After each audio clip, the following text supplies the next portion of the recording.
When Mercury is retrograde and transits, the reason why they say you shouldn't sign anything is because everyone is so in their heads during that time, and it's hard to really understand what someone else is saying, and you kind of interpret it in your own way. So misinterpretations happen all the time. The big thing about Mercury retrograde is that it's a very backwards way of thinking.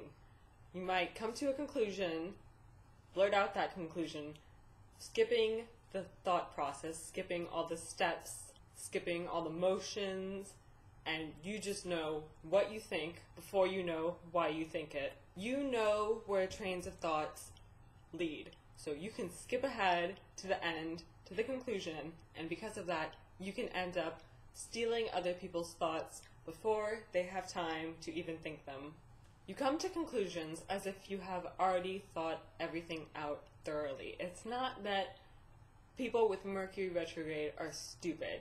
They just think in reverse. You can explain and elaborate on the things that other people are thinking before they communicate them. Sometimes we think about things so much, we just think about it over and over again, like, I'm gonna say this, I'm gonna say this, this is what I'm gonna say. And we think about like different ways to say it, and how's it gonna come out, and it ends up like never making its way out of our mouths. You're always thinking about what's happened in the past or what's going to happen in the future. You're rarely thinking about the present. You might go through memory lane all the time.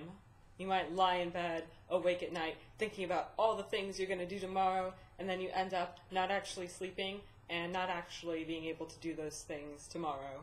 When our minds are in the present, I think it's kind of forced. Personally, a lot of times I mark points in time. Like if I'm actually thinking about what's going on right now, then I'm thinking about the fact that I am thinking about what is going on right now, and I'm like, okay, I'm going to see if I can remember this moment and remember what I was thinking about at this time.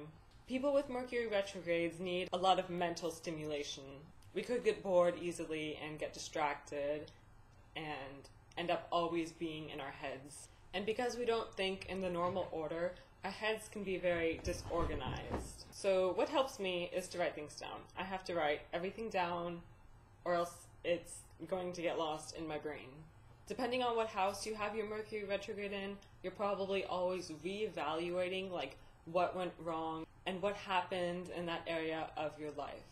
If it's in a social house like the 3rd, the 7th, the 11th, or maybe even the 5th, which represents your childhood, or the 4th, which represents your family, whatever house it's in, you might be trying to contact people from the past. You might think about them still a lot and want to talk to them again and awkwardly message them or whatever, and then people don't reply because they're like, wow, why is Penny so weird?